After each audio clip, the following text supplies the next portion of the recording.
Para saber de memórias de pessoas indígenas, negras, nordestinas nessa cidade, não vai ser pela escrita, vai ser pela oralidade e pelo sonho.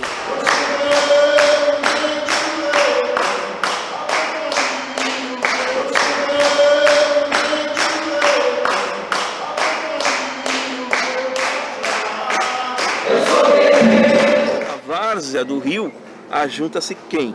O índio, a população negra, são territórios populares dessas almas inquietas, né? Dessas almas indígenas, negras inquietas. Não adianta qualquer intervenção que eles vão ser aquilo que eles sempre foram, né? Espiritualmente.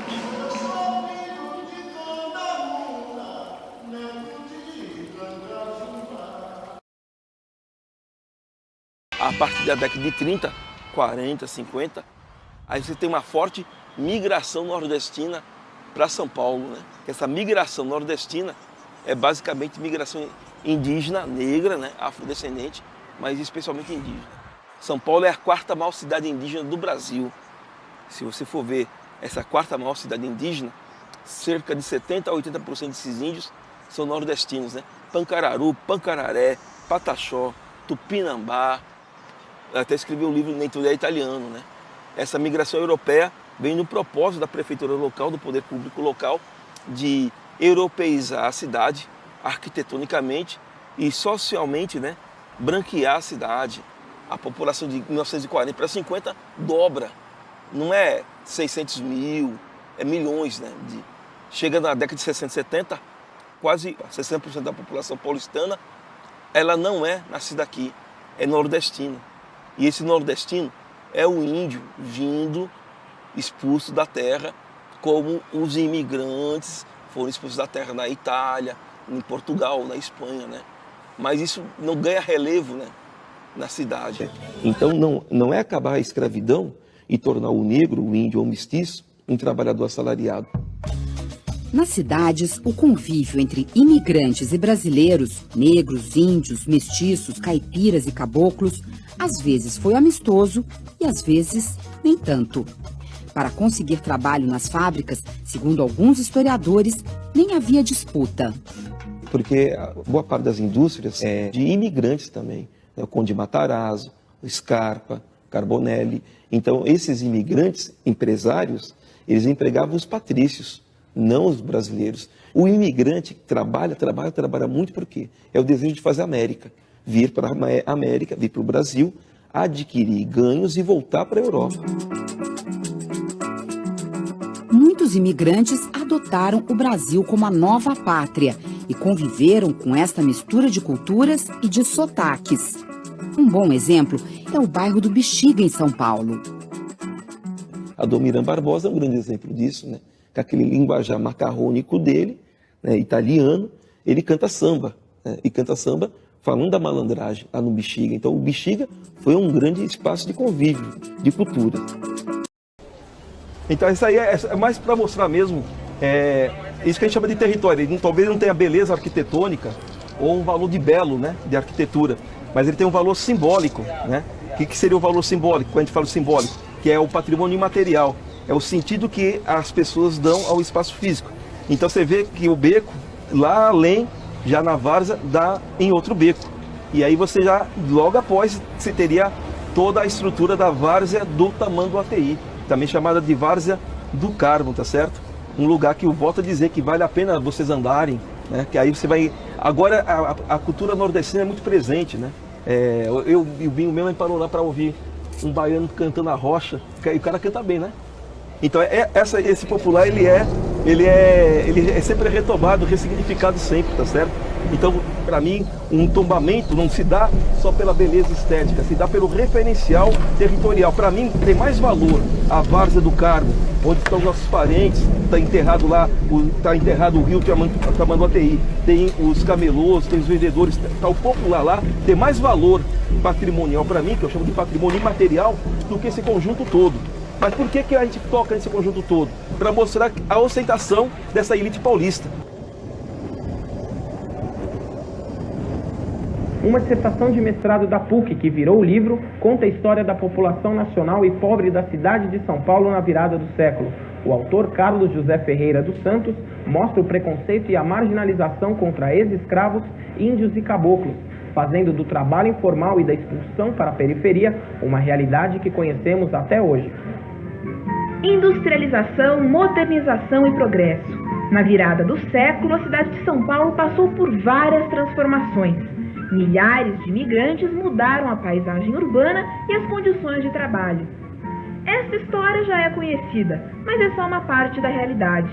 E os ex-escravos, os índios, os caboclos que habitavam São Paulo quando era apenas uma vila pobre no caminho para Santos? Onde estavam? Como viviam? Em que trabalhavam? A partir deste questionamento, Carlos José Ferreira dos Santos pesquisou a vida dessas pessoas, muitas vezes fora dos registros oficiais. A pesquisa resultou numa dissertação de mestrado e no livro Nem Tudo Era Italiano. Sempre me deixou intranquilo a ideia de que a população que existia antes da cidade de São Paulo não poderia ter desaparecido com a chegada dos imigrantes.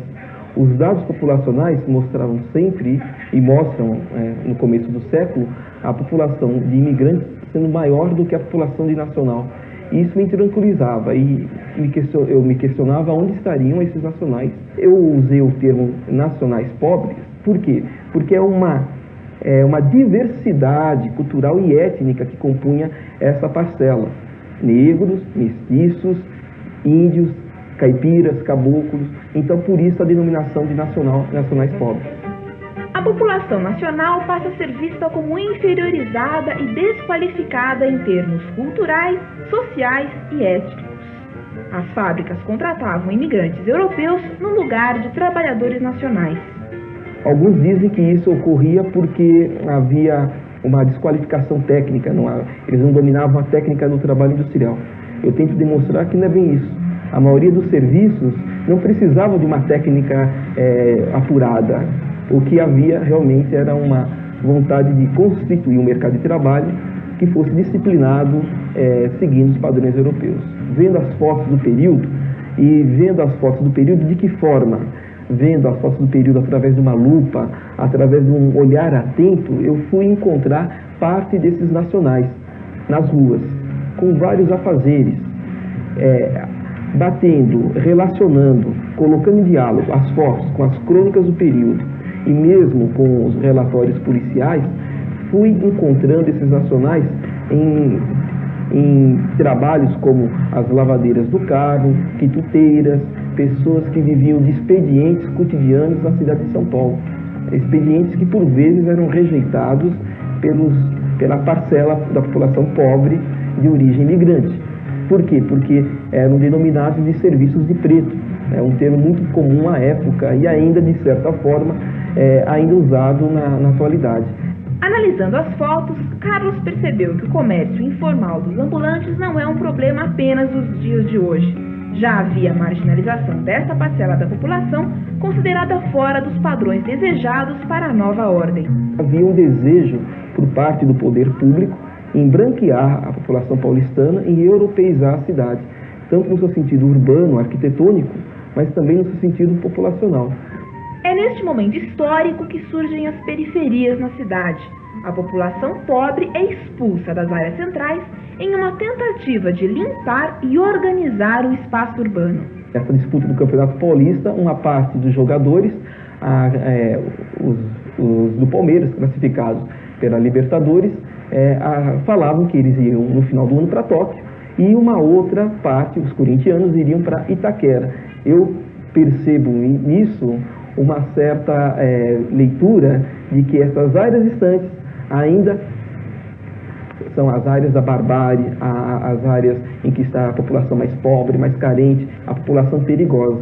Essa população perigosa que estava presente no começo do século nas áreas centrais e que ainda está, ela incomoda o poder público.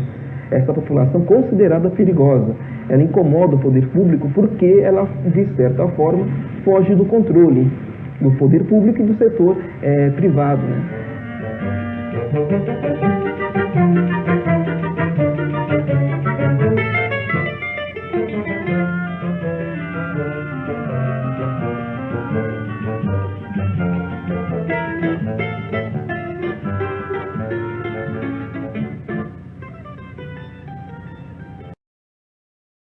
Para saber de memórias de pessoas indígenas, negras, nordestinas dessa cidade, não vai ser pela escrita, vai ser pela oralidade e pelo sonho.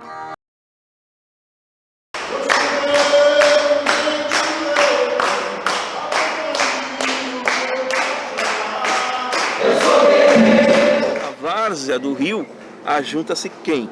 O índio, a população negra, são territórios populares dessas almas inquietas, né? Dessas almas indígenas, negras inquietas. Não adianta qualquer intervenção que eles vão ser aquilo que eles sempre foram, né? Espiritualmente.